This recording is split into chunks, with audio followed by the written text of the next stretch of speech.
"Hallo! Below there!" When he heard a voice thus calling to him, he was standing at the door of his box, with a flag in his hand, furled round its short pole. One would have thought, considering the nature of the ground, that he could not have doubted from what quarter the voice came.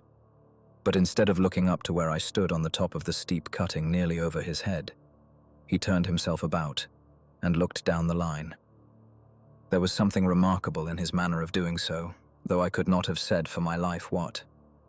But I know it was remarkable enough to attract my notice, even though his figure was foreshortened and shadowed, down in the deep trench, and mine was high above him, so steeped in the glow of an angry sunset that I had shaded my eyes with my hand before I saw him at all. "Hallo! Below!" From looking down the line, he turned himself about again, and raising his eyes, saw my figure high above him. "Is there any path by which I can come down and speak to you?" He looked up at me without replying, and I looked down at him without pressing him too soon with a repetition of my idle question. Just then there came a vague vibration in the earth and air, quickly changing into a violent pulsation and an oncoming rush that caused me to start back, as though it had force to draw me down.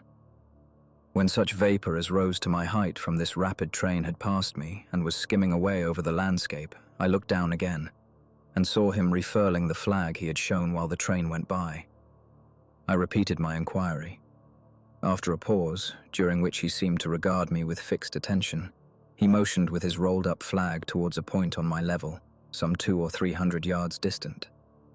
I called down to him, "All right," and made for that point.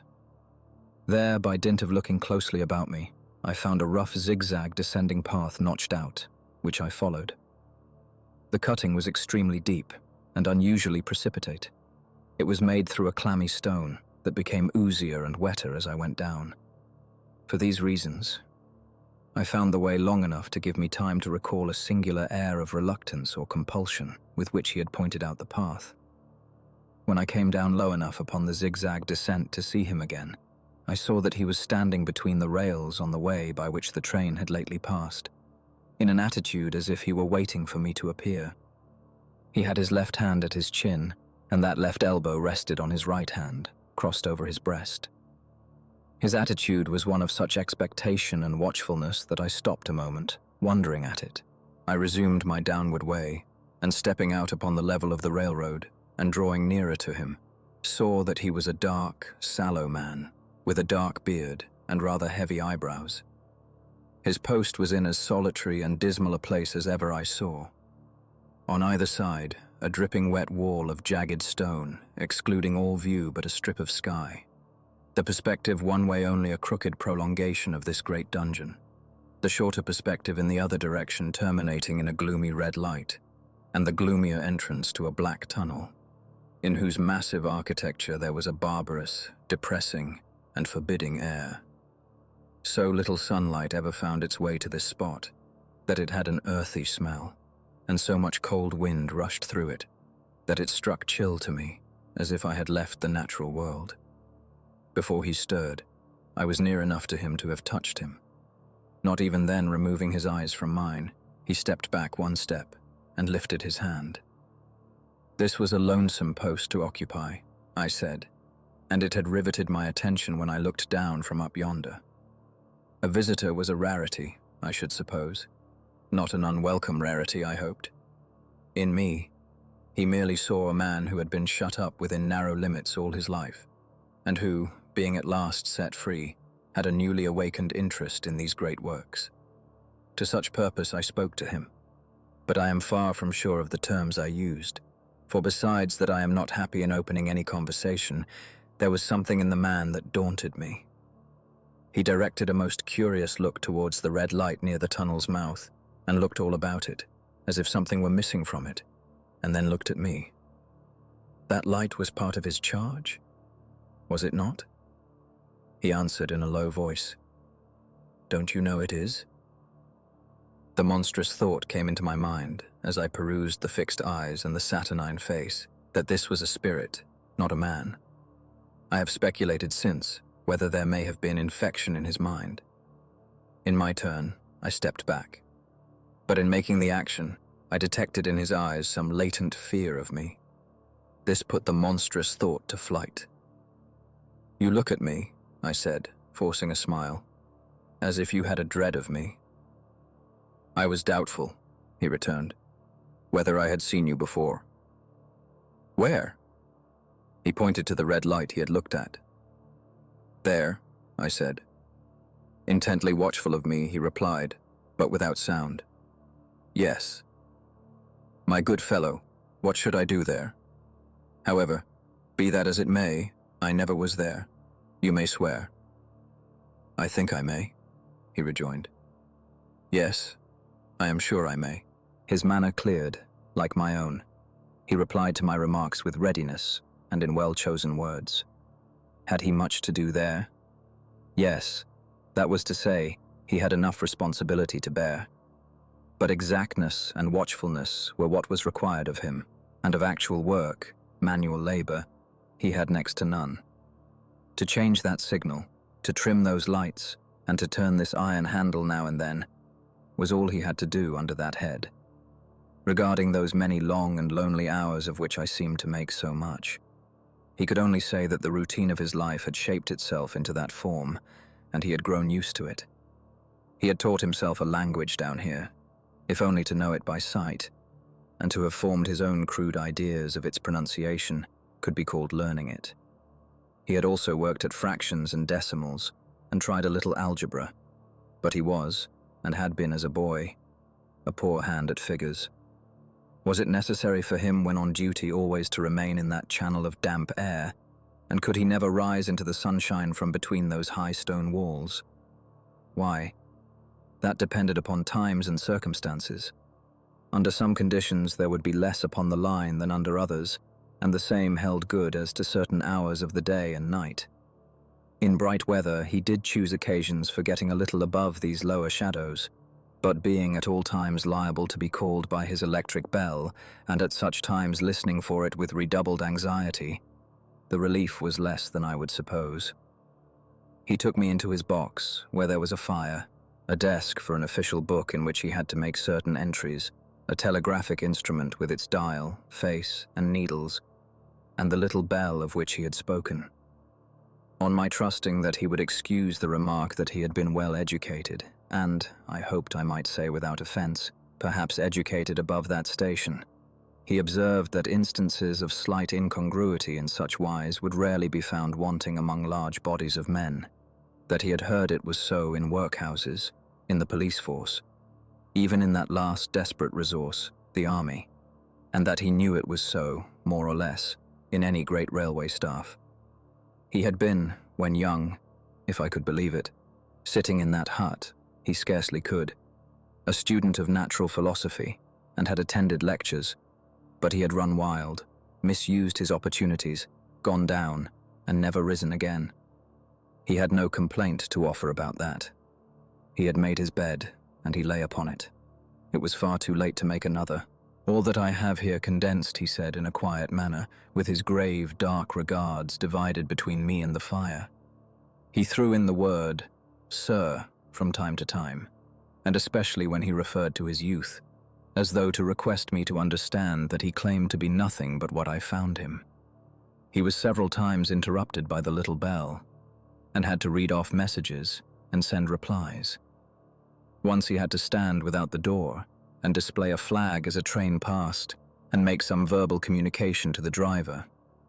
In the discharge of his duties, I observed him to be remarkably exact and vigilant, breaking off his discourse at a syllable, and remaining silent until what he had to do was done.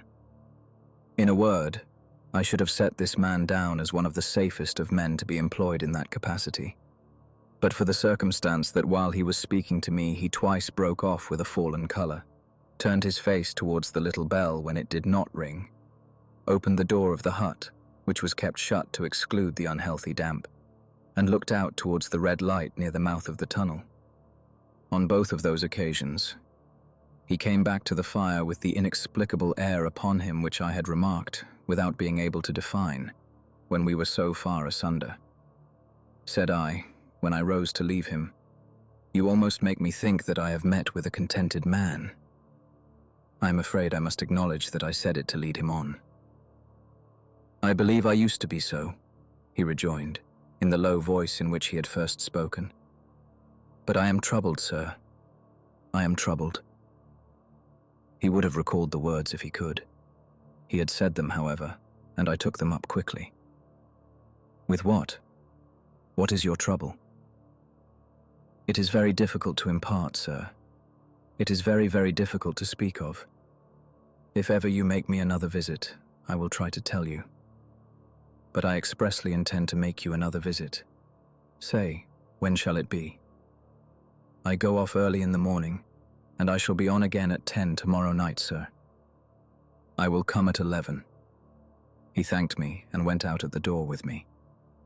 "I'll show my white light, sir," he said, in his peculiar low voice, "till you have found the way up.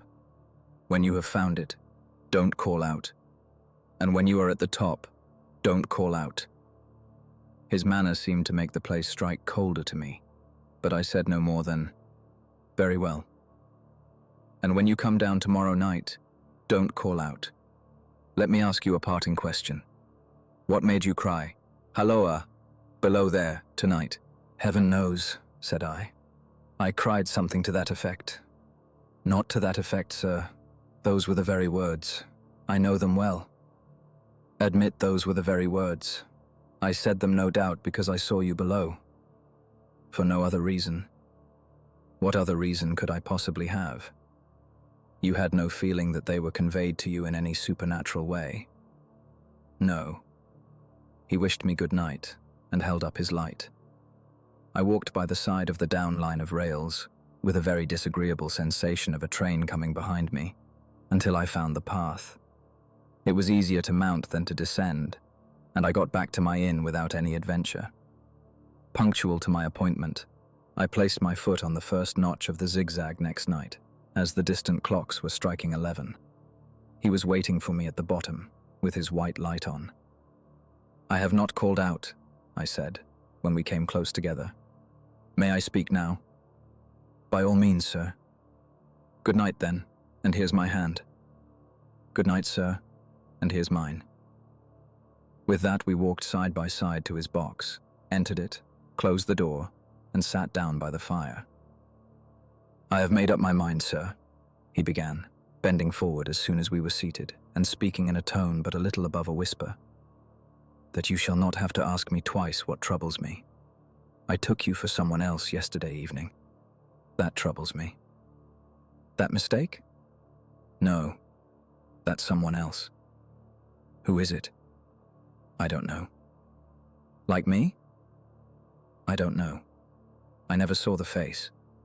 The left arm is across the face and the right arm is waved, violently waved. This way." I followed his action with my eyes, and it was the action of an arm gesticulating with the utmost passion and vehemence. "For God's sake, clear the way." "One moonlight night," said the man, "I was sitting here when I heard a voice cry, 'Hallo, below there!' I started up, looked from that door, and saw this. Someone else standing by the red light near the tunnel, waving as I just now showed you. The voice seemed hoarse with shouting, and it cried, 'Look out! Look out!' And then again, 'Halloa! Below there! Look out!' I caught up my lamp, turned it on red, and ran towards the figure, calling, 'What's wrong? What has happened? Where?' It stood just outside the blackness of the tunnel. I advanced so close upon it that I wondered at its keeping the sleeve across its eyes. I ran right up at it, and had my hand stretched out to pull the sleeve away, when it was gone. 'Into the tunnel?' said I. "No. I ran on into the tunnel, 500 yards.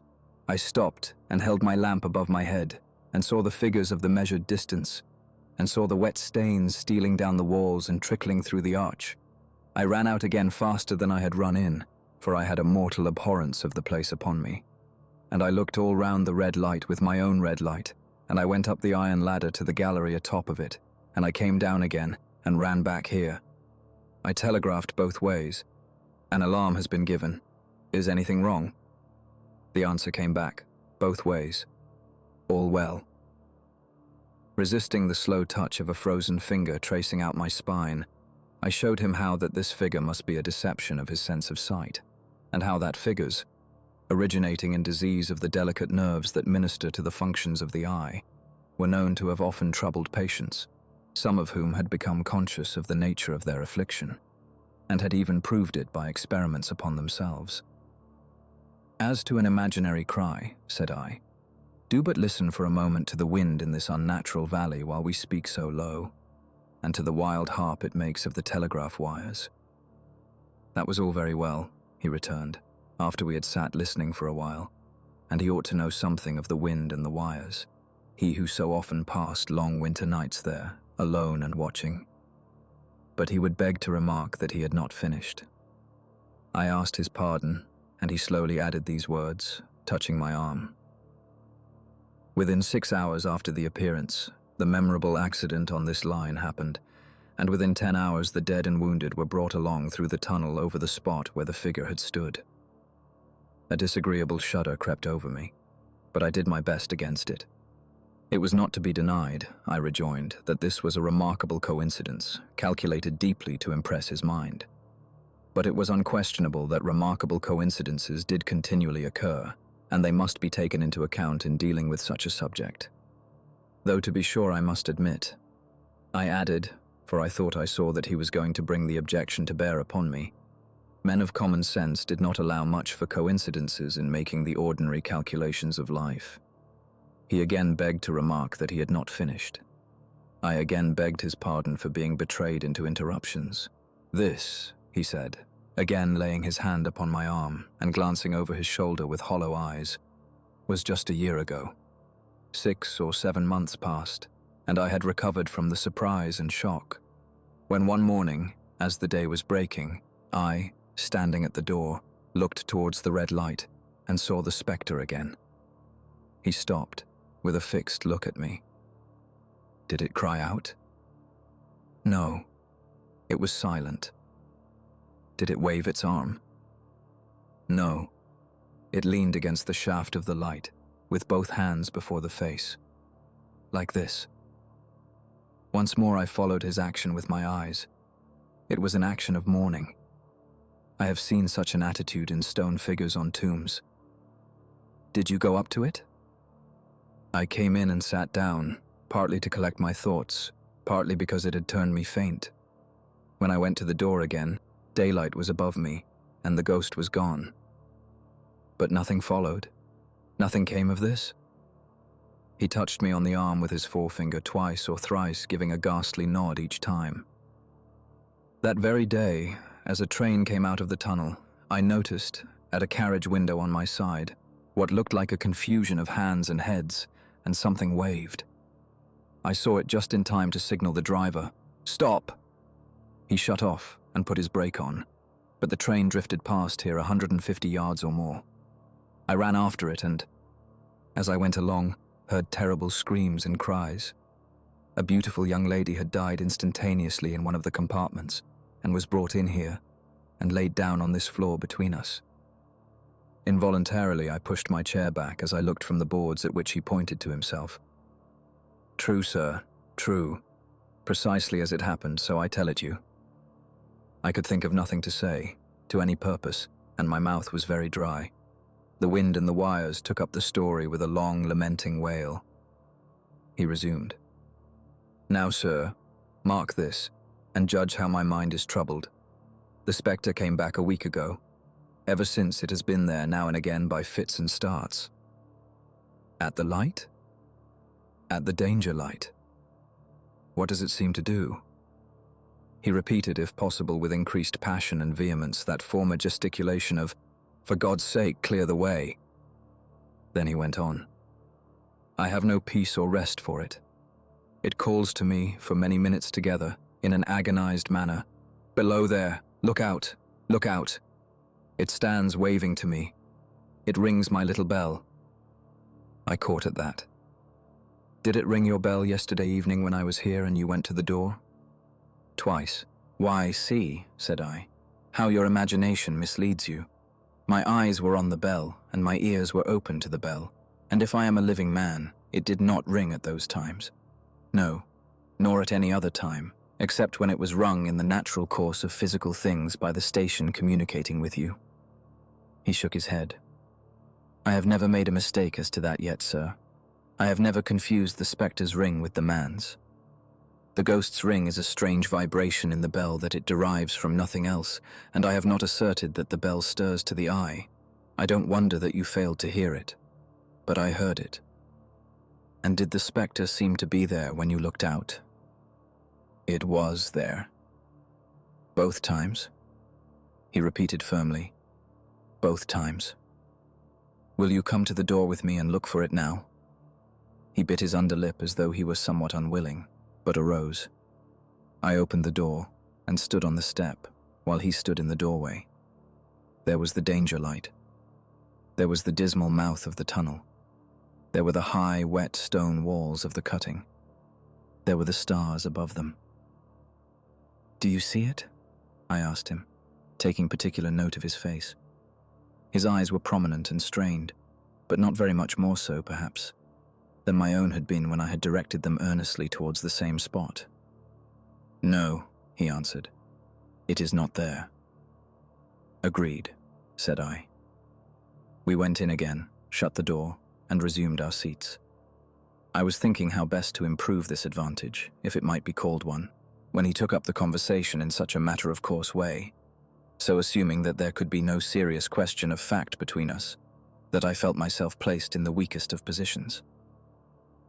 "By this time you will fully understand, sir," he said, "that what troubles me so dreadfully is the question, what does the spectre mean?" I was not sure, I told him, that I did fully understand. "What is its warning against?" he said, ruminating, with his eyes on the fire, and only by times turning them on me. "What is the danger? Where is the danger? There is danger overhanging somewhere on the line. Some dreadful calamity will happen. It is not to be doubted this third time after what has gone before. But surely this is a cruel haunting of me. What can I do?" He pulled out his handkerchief and wiped the drops from his heated forehead. "If I telegraph danger, on either side of me, or on both, I can give no reason for it," he went on, wiping the palms of his hands. "I should get into trouble and do no good. They would think I was mad. This is the way it would work. Message: danger, take care. Answer: what danger? Where? Message: don't know, but for God's sake, take care. They would displace me. What else could they do?" His pain of mind was most pitiable to see. It was the mental torture of a conscientious man, oppressed beyond endurance by an unintelligible responsibility involving life. "When it first stood under the danger light," he went on, putting his dark hair back from his head and drawing his hands outward across and across his temples in an extremity of feverish distress. "Why not tell me where that accident was to happen, if it must happen? Why not tell me how it could be averted, if it could have been averted? When on its second coming it hid its face? Why not tell me instead, 'She is going to die. Let them keep her at home'? If it came, on those two occasions, only to show me that its warnings were true, and so to prepare me for the third, why not warn me plainly now? And I, Lord help me, a mere poor signalman on this solitary station, why not go to somebody with credit to be believed, and power to act?" When I saw him in this state, I saw that for the poor man's sake, as well as for the public safety, what I had to do for the time was to compose his mind. Therefore, setting aside all question of reality or unreality between us, I represented to him that whoever thoroughly discharged his duty must do well, and that at least it was his comfort that he understood his duty, though he did not understand these confounding appearances.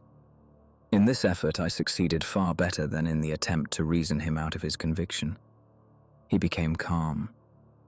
The occupations incidental to his post as the night advanced began to make larger demands on his attention, and I left him at 2 a.m. I had offered to stay through the night, but he would not hear of it. That I more than once looked back at the red light as I ascended the pathway, that I did not like the red light, and that I should have slept but poorly if my bed had been under it, I see no reason to conceal. Nor did I like the 2 sequences of the accident and the dead girl. I see no reason to conceal that either. But what ran most in my thoughts was the consideration how ought I to act, having become the recipient of this disclosure. I had proved the man to be intelligent, vigilant, painstaking, and exact. But how long might he remain so, in his state of mind? Though in a subordinate position, still he held a most important trust. And would I, for instance, like to stake my own life on the chances of his continuing to execute it with precision? Unable to overcome a feeling that there would be something treacherous in my communicating what he had told me to his superiors in the company, without first being plain with himself and proposing a middle course to him, I ultimately resolved to offer to accompany him, otherwise keeping his secret for the present, to the wisest medical practitioner we could hear of in those parts, and to take his opinion. A change in his time of duty would come round next night, he had apprised me, and he would be off an hour or two after sunrise, and on again soon after sunset. I had appointed to return accordingly. Next evening was a lovely evening, and I walked out early to enjoy it. The sun was not yet quite down when I traversed the field path near the top of the deep cutting. I would extend my walk for an hour, I said to myself, half an hour on and half an hour back, and it would then be time to go to my signalman's box. Before pursuing my stroll, I stepped to the brink and mechanically looked down from the point from which I had first seen him. I cannot describe the thrill that seized upon me when, close at the mouth of the tunnel, I saw the appearance of a man, with his left sleeve across his eyes, passionately waving his right arm. The nameless horror that oppressed me passed in a moment, for in a moment I saw that this appearance of a man was a man indeed, and that there was a little group of other men, standing at a short distance, to whom he seemed to be rehearsing the gesture he made. The danger light was not yet lighted. Against its shaft, a little low hut, entirely new to me, had been made of some wooden supports and tarpaulin. It looked no bigger than a bed. With an irresistible sense that something was wrong, with a flashing, self-reproachful fear that fatal mischief had come of my leaving the man there, and causing no one to be sent to overlook or correct what he did, I descended the notched path with all the speed I could make. "What is the matter?" I asked the men. "Signalman, killed this morning, sir." "Not the man belonging to that box?" "Yes, sir." "Not the man I know. You will recognize him, sir, if you knew him," said the man who spoke for the others, solemnly uncovering his own head and raising an end of the tarpaulin, "for his face is quite composed." "Oh, how did this happen? How did this happen?" I asked, turning from one to another as the hut closed in again. "He was cut down by an engine, sir. No man in England knew his work better, but somehow he was not clear of the outer rail. It was just at broad day. He had struck the light and had the lamp in his hand. As the engine came out of the tunnel, his back was towards her, and she cut him down. That man drove her, and was showing how it happened. Show the gentleman, Tom."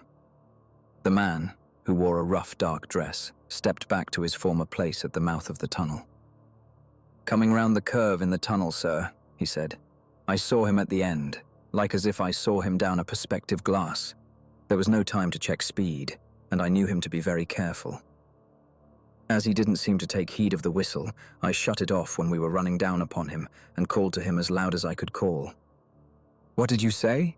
I said. "Below there! Look out! Look out! For God's sake, clear the way!" I started. "Ah, it was a dreadful time, sir. I never left off calling to him. I put this arm before my eyes not to see, and I waved this arm to the last, but it was no use.